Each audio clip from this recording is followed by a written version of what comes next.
Good afternoon, friends. So, in the yesterday's lecture, we have completed what is Newton forward difference and backward difference, and we have gone for what is a divided difference. Okay.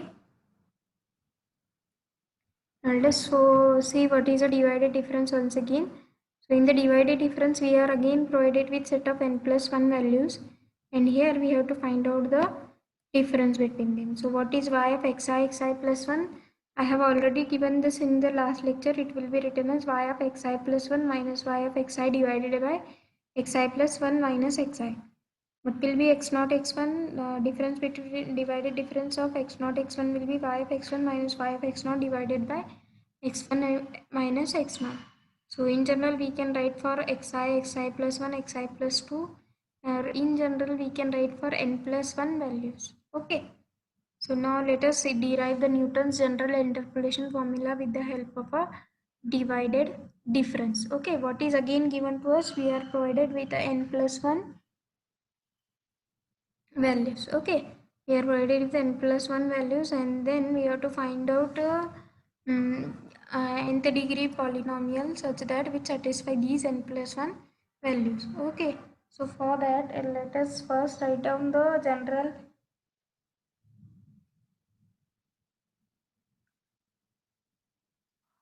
nth degree polynomial. Okay, let me write down this general nth degree polynomial can be written as, what will be the polynomial? A naught plus a1 x minus x naught, a2 x minus x naught x minus x1 and so on, plus an x minus x naught x minus x1 x up to so on x minus xn. Okay, so let us put x is equal to x naught in the above equation, so you will get the value of a naught. Similarly, whatever we have done the procedure for our Newton's forward difference and backward difference, the same procedure we have to repeat here, but the difference is what? Whenever you are writing the value of a1 at that time, here you were the numerator and the denominator, we are getting the same thing. But here we were writing the value of y of x1 minus x naught, we were writing it as forward difference operator del y naught and backward difference operator del yn. But here we have to combinely this I will write in as y of x1 x naught. Okay. Similarly, you can write for put x is equal to x2, you will get again the value of a2 after simplifications. This procedure already we have done, that's why I am not repeating. Simply you have to do the arrangement so that we can get the value of a2 as y of x2 x naught x1, and this is what a second divided difference. Similarly, you can find out the value of nth divided difference, that is an is equal to y of xn minus 1 up to so on x naught. So hence now just put up values of those constant in this and you will get the equation. This is the formula. Now divided difference table can be calculated like this. So what will be the values we are provided? X naught, x1 up to x3. Now y is y naught, y1, y2 and y3. So what will be the first divided difference? That will be y1 minus y naught divided by x1 minus x naught. What is y of x2, x1? That is first divided difference of x2, x1. That is y2 minus y1 divided by x2 minus x1. Next is y3 minus y2 divided by x3 minus x2. What is second divided difference? Y of x2, x1, x0. That is y of x2, x1 minus y of x1, x0 divided by x2 minus x0. Similarly, we can write down the second one. Now what will be the third divided difference? It will be y of x3, x2, x1 minus y of x2, x1, x0 divided by x3 minus x0. So this is what a table. Now how to prepare a table, you know already, we have done for a Newton's forward and backward difference interpolation. Now find the polynomial which satisfy the condition. Okay, we are having this polynomial.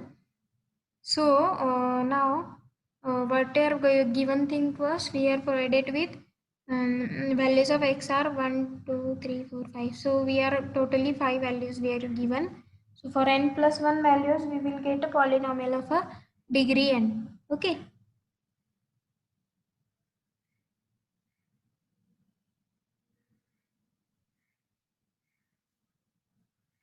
So here we are first writing the values of x and y, then this is first divided difference, second divided difference, third divided difference and fourth divided difference.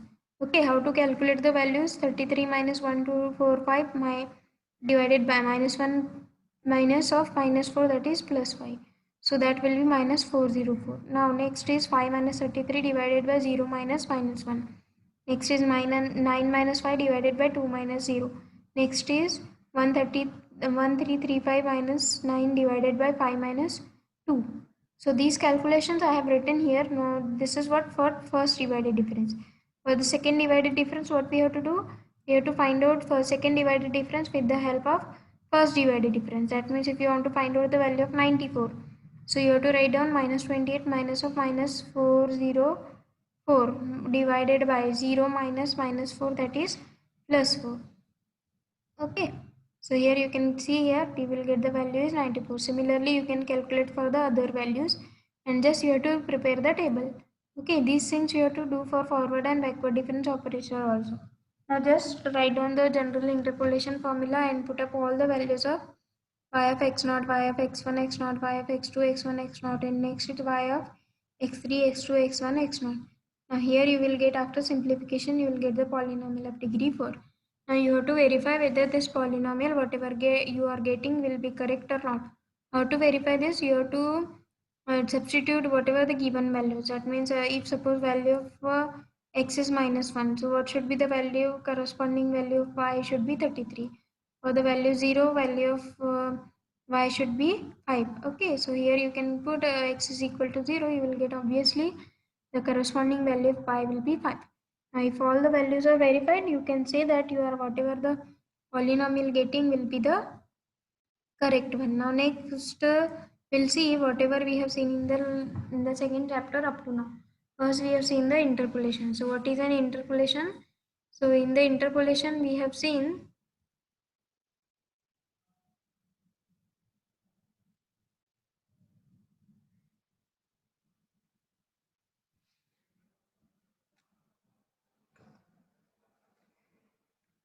what is an interpolation? Finding the intermediate value from the given set of tabulated values. Okay, what we have done for that?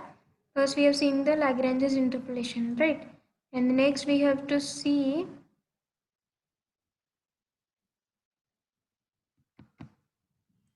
the Newton's forward difference interpolation, Newton's backward difference interpolation, correct? These are the things we have already seen. Okay.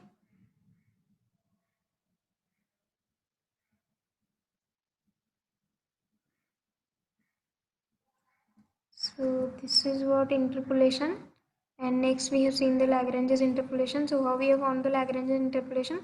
First we have taken nth degree polynomial for the given set of n plus 1 values.